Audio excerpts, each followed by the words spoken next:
Allô, salam alaikum. Salut, ça va? J'ai une bonne nouvelle à t'annoncer. Vas-y, dis-moi. Oui, je viens d'obtenir mon visa pour la France. Dès que j'arrive là-bas, je viens te voir. Ou plutôt, je te donne mon adresse et c'est toi qui viendras me voir. Ce sera mon tour quand je connaîtrai un peu mieux le pays. Oui, bien sûr, bien sûr. Haroun, 25 ans, a été traducteur pour l'armée française pendant 4 ans. Après une procédure entamée il y a un an, il vient d'obtenir la protection de la France. Son départ est prévu dans quelques jours.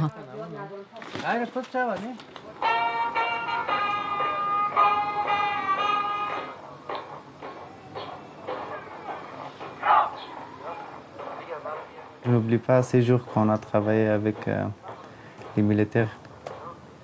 Ça reste toujours dans notre tête, les souvenirs. Haroun a connu l'épreuve du feu un jour où il accompagnait un convoi qui ravitaillait l'une des bases françaises.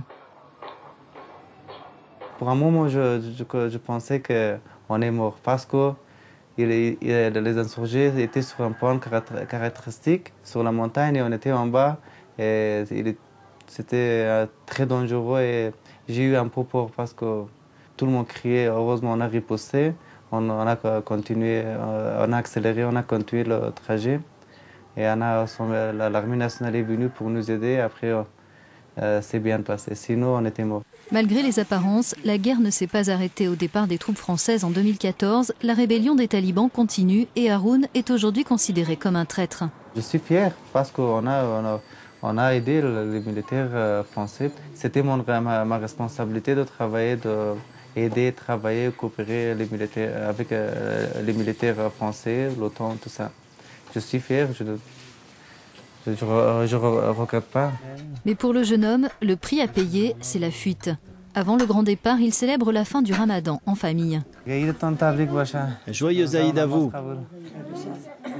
Pour le prochain Aïd, je serai en France. Eh oui. Je vous appellerai par Skype. C'est devenu trop dangereux pour notre cher Haroun de rester ici.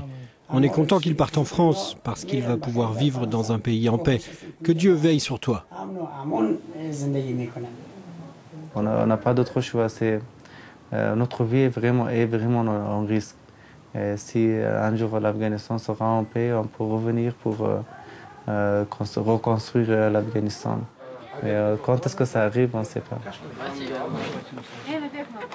Ce jour-là, Haroun quitte sa famille et l'Afghanistan pour la toute première fois. Direction la France, où une nouvelle vie l'attend. De l'autre côté de Kaboul, Najib, lui, n'a pas eu la même chance. Il travaillait pour Omid FM, Radio Espoir, créée par l'armée française à Kapisa, une province en proie aux violences. Menacé à plusieurs reprises par les talibans, il vit reclus avec sa femme et ses 2 enfants dans la capitale afghane. Il se sent aujourd'hui prisonnier de Kaboul et tâche d'être le plus discret possible dans ses déplacements. Il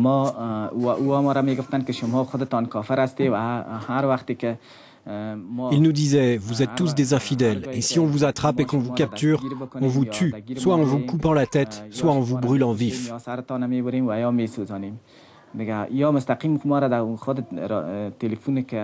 Ils appelaient sur le numéro de téléphone de la radio et nous menaçaient en disant qu'ils connaissaient notre voix et nos visages, qu'ils savaient où nous chercher, qu'on ne leur échapperait pas.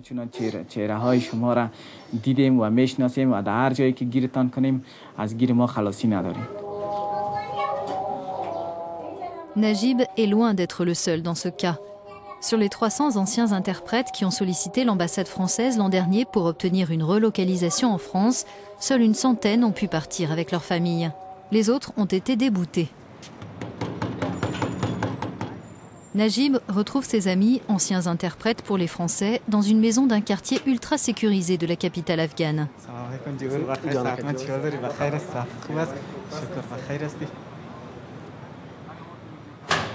Eux aussi se disent menacés, ils ont le sentiment d'être victimes d'une injustice. On veut s'élever contre ce refus, qu'on nous explique les raisons, quels étaient les critères, qu'est-ce que ceux qui sont partis avaient de plus que nous. Ce n'est pas juste. On a participé aux missions, aux réunions de village. On était aux côtés des forces françaises et nous sommes clairement identifiés maintenant.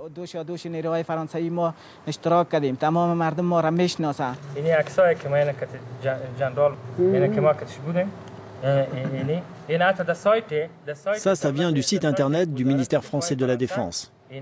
Je suis là en photo. C'est indiqué que j'étais dans la mission à Tagab. Et ça, ce sont les lettres de félicitations de personnes importantes.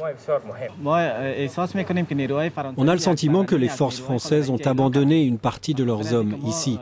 Ils nous disaient que nous étions des membres à part entière de l'armée française. Alors ce n'est pas juste qu'ils abandonnent une partie de leurs hommes ici.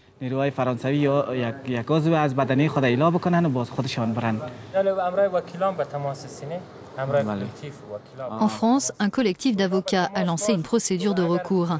Najib et ses ex-collègues espèrent que la situation évoluera en leur faveur et qu'ils obtiendront à leur tour un visa.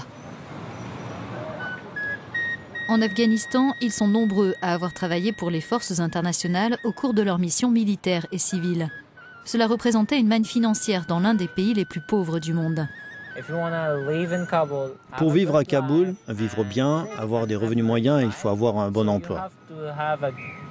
Et un bon emploi avec un bon salaire, la plupart du temps, c'est auprès des étrangers et de la communauté internationale qu'on peut l'avoir. Mati travaille à l'Institut français. Il a failli mourir dans l'attaque suicide qui a fait 2 morts et 15 blessés en décembre 2014. Pourtant, il ne veut pas perdre espoir. Donc si vous pensez au fait qu'il y a eu une attaque aujourd'hui, qu'il y en aura une demain, alors vous devez quitter la ville ou le pays. On ne peut pas le faire parce qu'il faut qu'on travaille pour notre pays. Je pense qu'en tant qu'Afghan, je dois m'engager à continuer de travailler et être optimiste pour l'avenir. Malgré l'optimisme de Mati, le pays fait face à un regain de violence depuis que les forces internationales ont entamé leur retrait en 2014. Quelques jours après notre rencontre avec le jeune homme, un attentat a fait plus de 80 morts et 230 blessés lors d'une manifestation pacifique à Kaboul. L'attaque a été revendiquée par le groupe État islamique. L'an dernier, plus de 11 000 civils ont été tués ou blessés en Afghanistan. La paix et la stabilité que devait ramener la coalition internationale présente dans le pays pendant 13 ans semblent être encore un objectif lointain.